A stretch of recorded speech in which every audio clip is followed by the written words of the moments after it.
anger. Managing and controlling oneself. It says, وَالْكَاظِمِينَ الْغَيْظَ, those who control themselves. Here the word غَيْظ, the Arabic language is very beautiful. When you study it deeply and you understand the difference between the terms and the words of this language, you will be shocked, you will be amazed, you will be surprised with the depth, with the beautiful meanings and concepts of this language. He used here the word غَيْظ, and غَيْظ is different from غضب. We have two words actually. We have غَيْظ and we have غضب. غَيْظ is the feeling inside oneself that he is getting ready to get angry. He has not been angry yet. He's still preparing and gathering these feelings within himself to get angry. So he has not been angry yet. But غضب means the anger itself. The reaction itself. This is غضب. But غيظ is different. So غيظ is an introduction to غضب.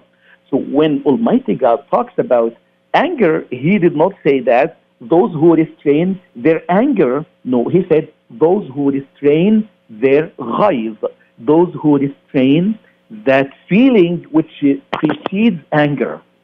It is something that is still inside the person. You have the feeling. You are there. You are about to be there. You're about to get angry. You're about to do something bad. You're about to say something bad. Okay, no, do yourself. At this point, and there is an interesting story about this reported in the Assalamu alaikum, Dr. Ramadan. Assalamu alaikum. Yes. I'm sorry if I continue talking. I didn't know that if go ahead. I don't know if Dr. Jesus is here or not. Go ahead. Yes, he's here. Let me Assalamu alaikum, Dr. Ramadan. Assalamu alaikum, Brother Dawood. Wa alaikum salam. How are you doing? Good. Thank you. Sorry for the delay. Let me translate because I was making notes on the way here listening to the radio talk show. I'm sorry I made it long for you. No. No. Well, you're talking so beautiful. It's a shame that I had to do a translation and interrupt you. Thank you. Thank you. Para beneficio de la audiencia de habla hispana, este es su programa semanal Islam para la humanidad y toda la creación de Allah. Recuerden que Allah no estamos hablando de otro Dios diferente, sino que estamos hablando del Dios único y verdadero.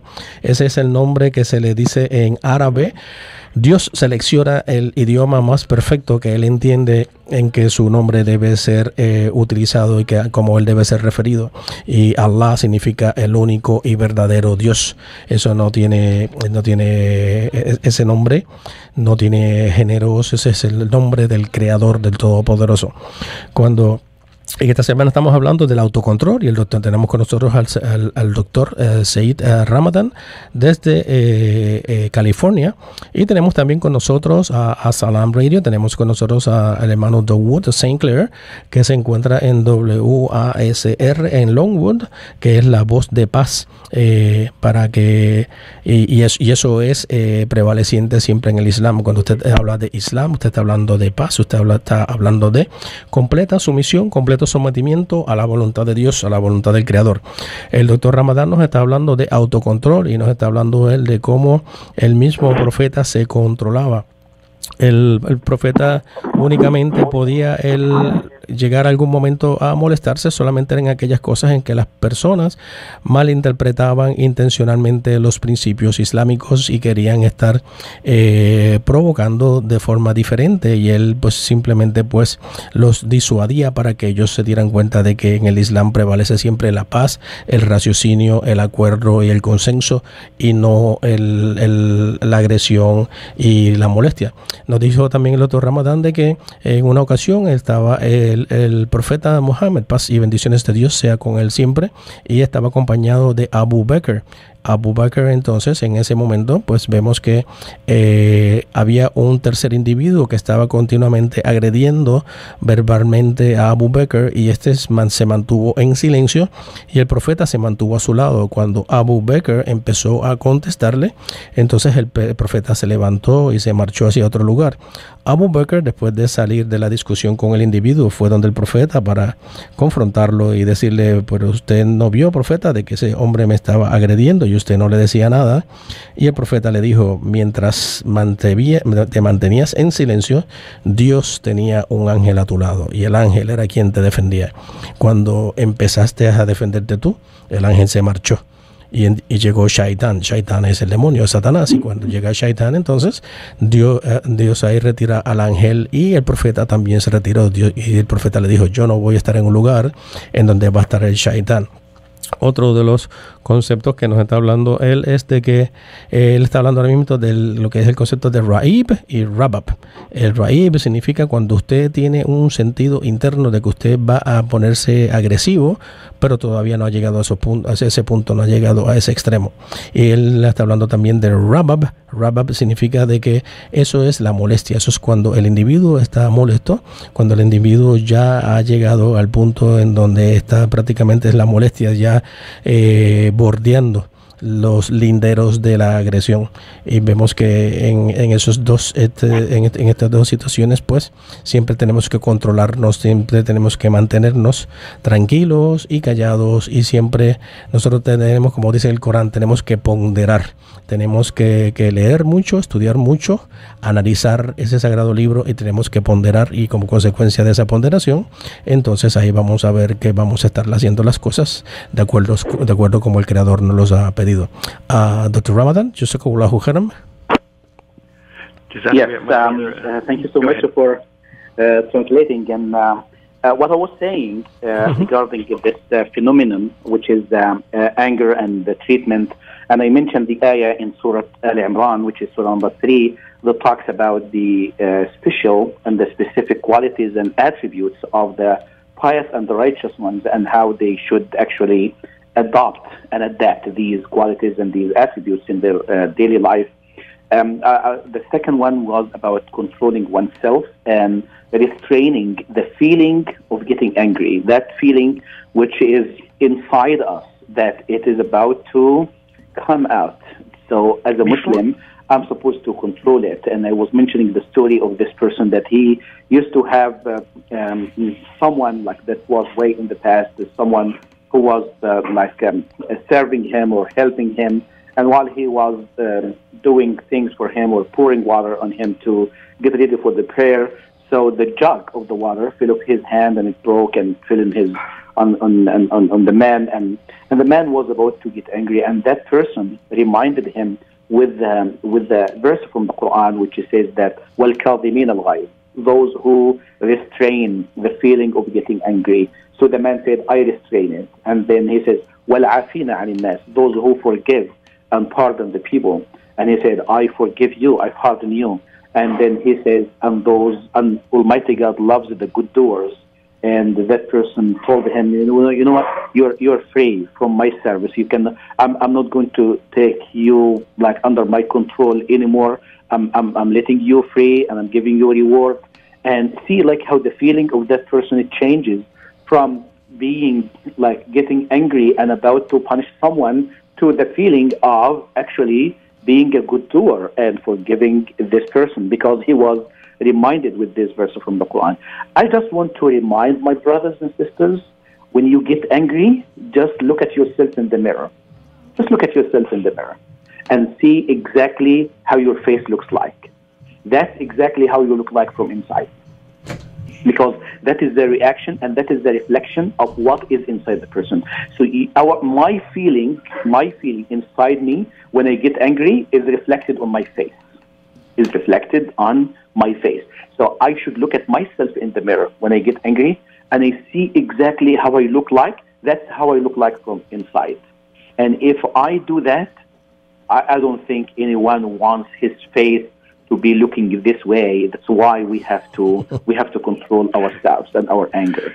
I'm going here after the translation. After you translate this, I'm going to go with different steps and few ways and means that the person should adopt in his daily life in order to control his temper, to control his anger, and to manage it, and to save himself or herself from many problems that are happening in a daily life because of this issue.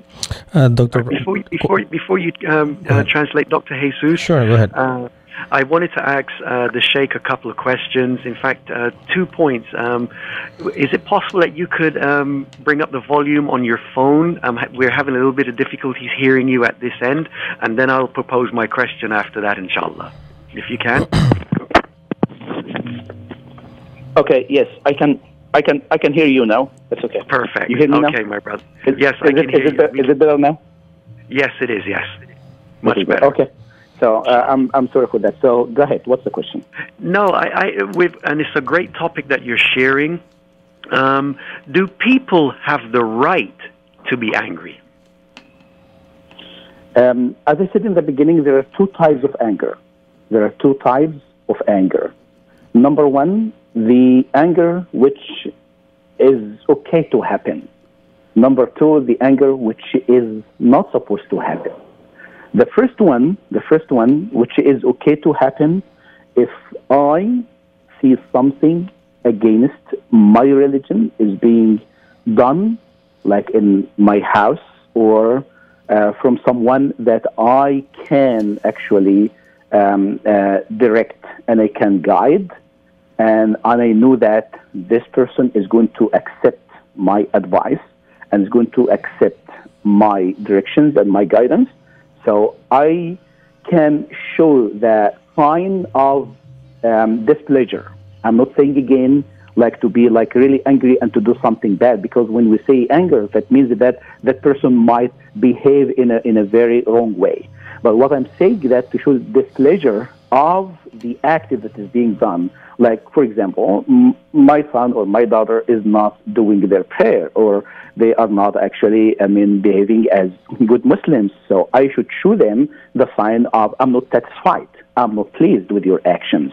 But again, I'm not going to get like really angry to the point that I'm going to do something to them. No, I'm going to show them that I'm not really happy with what they are doing, and that will give them the message. So this is the kind of anger that is supposed to happen, but in a way that is still, I'm controlling myself. I'm not actually doing something. I'm not reacting bad to something that I'm not happy with.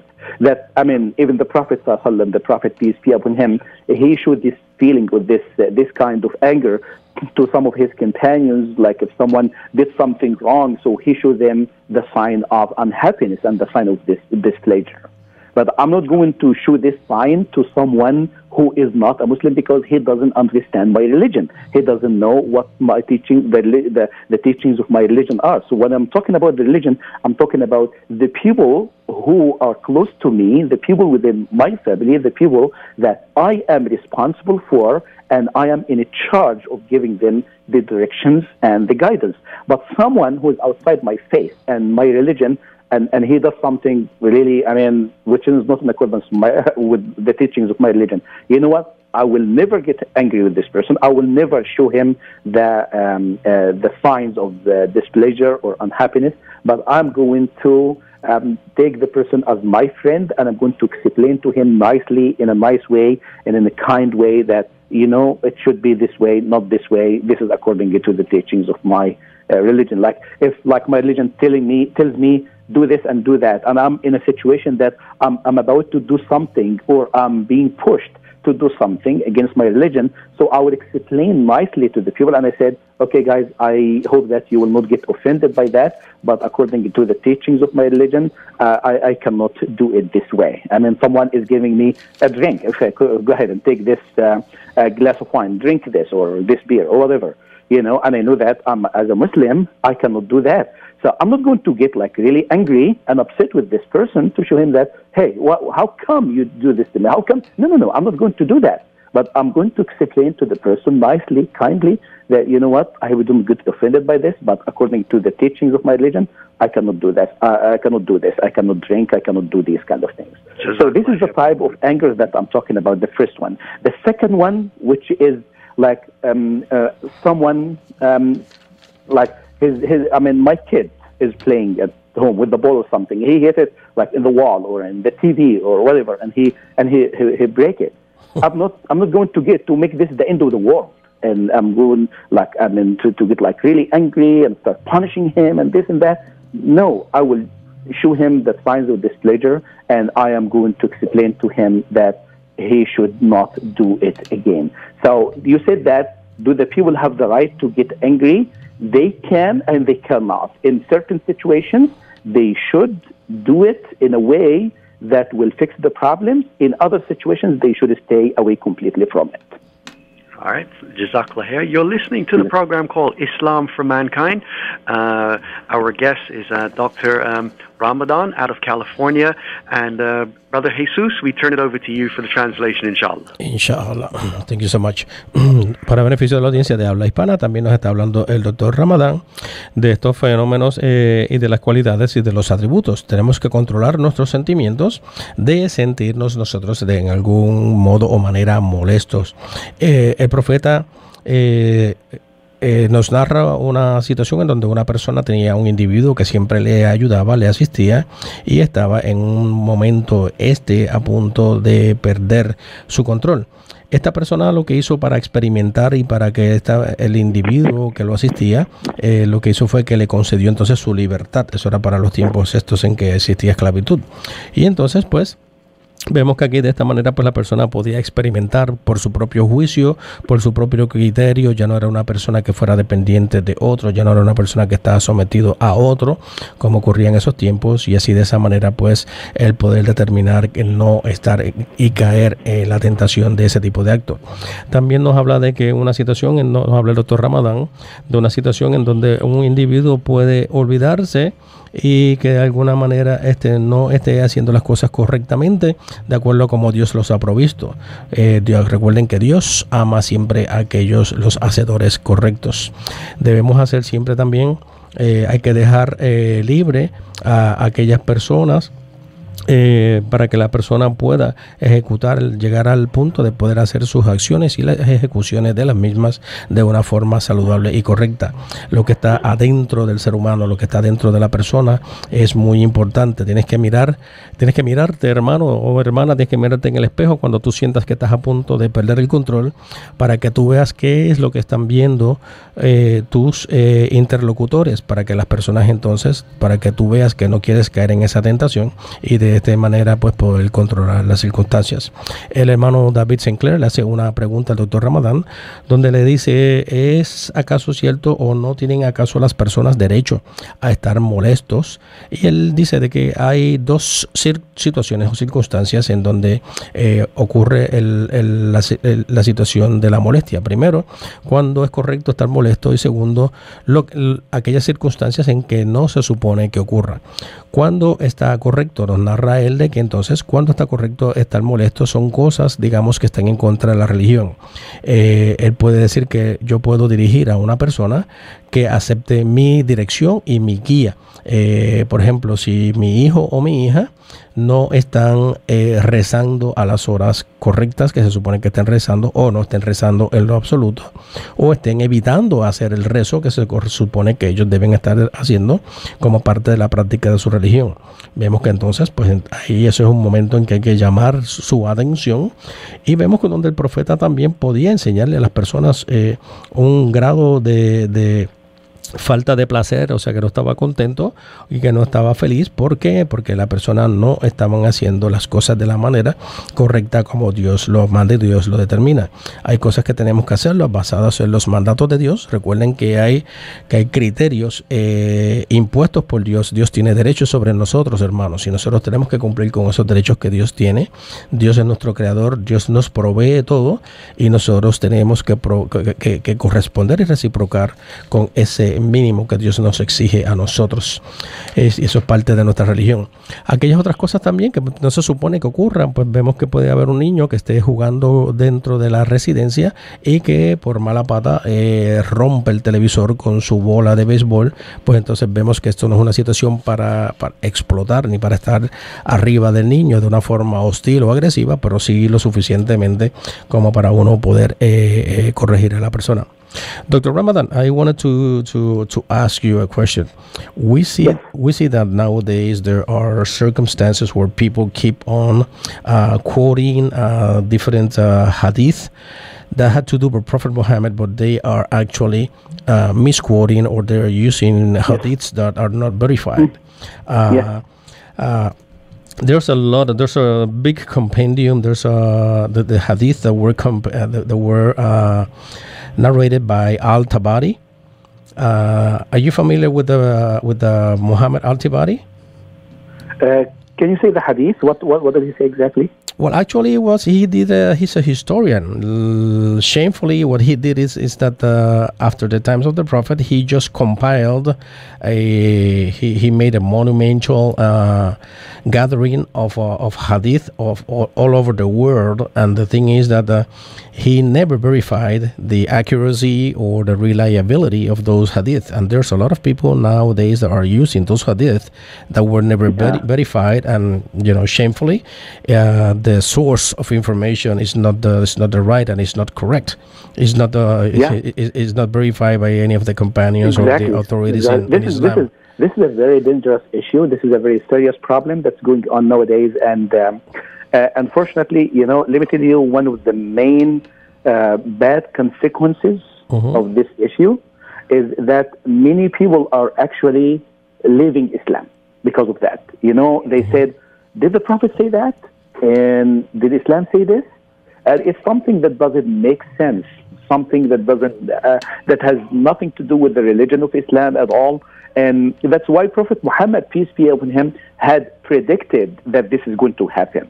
You know how many hadith, how many traditions that those people have I'm sorry, how many hadith that those people have inserted as inserted fabrications in the history of the hadith of the Prophet, peace be upon him. They have put about 14,000 false hadith and statements in the tradition of the Prophet, peace be upon him. and the people are unfortunately quoting these things, and they consider them as part of the heritage and part of the teachings of the Prophet, which is absolutely not.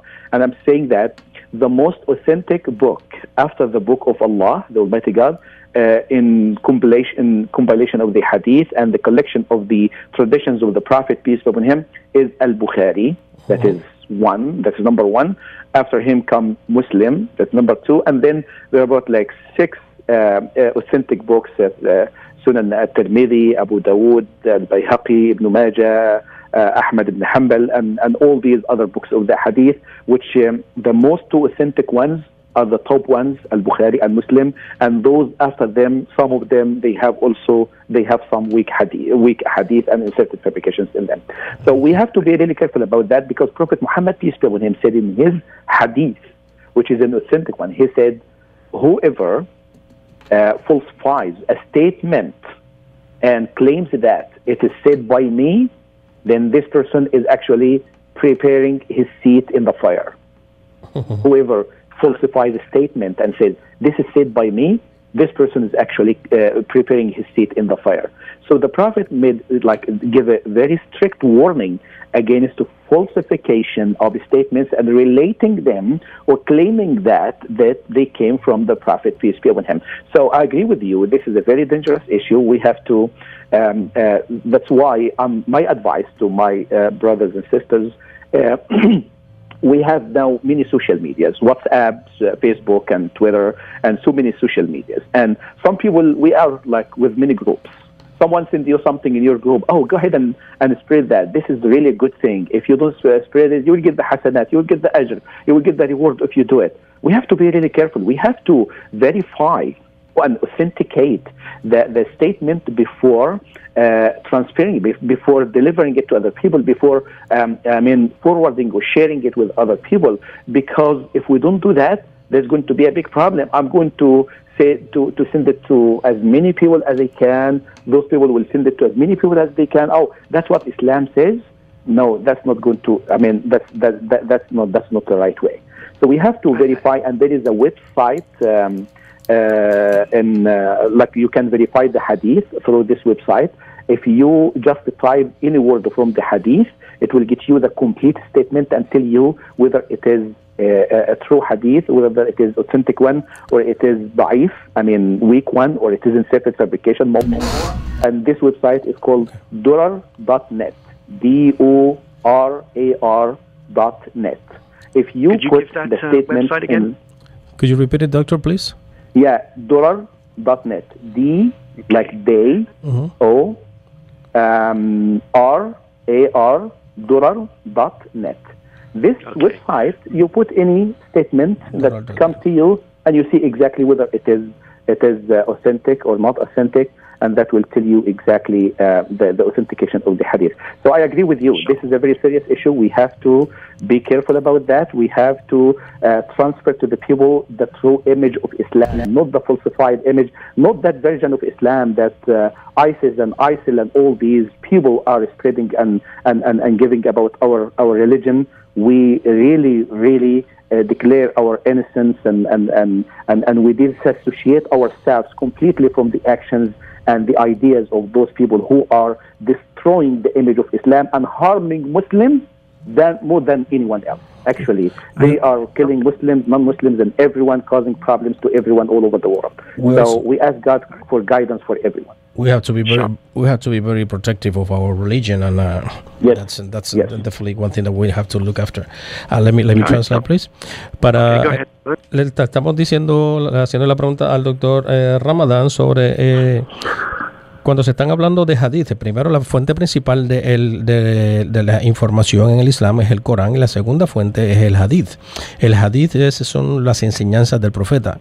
Le estamos preguntando si tiene conocimiento sobre el Mohammed Al-Tabari, quien hizo una compilación. Él era una persona que era un historiador, y él lo que hizo fue una compilación general de todos los hadiths que él escuchaba, y él no verificaba si esos eran hadiths, si eran enseñanzas reales del profeta. Y lamentablemente vemos que el doctor Ramadán nos dice que se han llegado a diseminar hasta 14,000 declaraciones falsas que dicen que son promesas y hadiths que vinieron del profeta, enseñanzas del profeta, y no eran correctas. Aquellas enseñanzas que vienen del profeta que son correctas son de aquellas personas que eran acompañantes, eran los compañeros del profeta en los tiempos de él, que era de Al-Bukhari y de Muslim, y hay 6 libros adicionales, entre el que está también Ahmed Mohammed, y de ahí en adelante lo que podemos ver es que todos los que siguen van a ser hadith que son débiles, que no han sido confirmados ni verificados. Vemos que el profeta también dijo en sus tiempos que en los tiempos cualquier persona que diseminara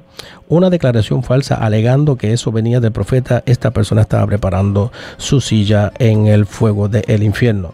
El doctor Ramadán nos dice de que debemos ser muy cautelosos con los medios sociales hoy día, y que tenemos que tener mucho cuidado con la autenticación, y tenemos que verificar estos hadith. Nos sugiere él que verifiquemos en el portal que se llama Doral Darknet, DORALDARKNET, Doral Darknet, y ahí tú puedes poner el hadith y te puede confirmar, te puede verificar si es un hadith correcto. We run out of time today. Thank you, Dr. Ramadan. Assalamu alaikum, and thank you also Brother David Sinclair from WASR. Final statements. Wa alaikum assalam wa rahmatullahi wa barakatuh. I just want to correct the website. It's DORAR.net. Dorar. DORAR.net. .net. And I think this subject is very important, and we haven't completed the subject of anger yet, so we will continue in our series maybe next time, and we'll see whenever the nearest chance, inshallah. Jazakumullah khair. We'll continue next week, Doctor, inshallah, if you have the time and you're available. Jazakumullah khairan. A toda nuestra audiencia de habla hispana, entonces, les damos también las gracias por su atención, y les deseamos la paz y bendiciones para todos, y hasta la semana próxima en su programa semanal Islam para la Humanidad. Muchas gracias. Buenas tardes. La Primera 1220 y sus auspiciadores se solidarizan con las expresiones vertidas en el pasado programa. La programación también tienen restricciones que afectarán su publicidad. Las emisoras con licencias educacionales no podrán promocionar sus ofertas, precios especiales en su producto ni el costo de sus servicios. La Primera 1220 es una emisora sin restricciones, con una licencia comercial que te dará más por tu dinero, llevando al público tu publicidad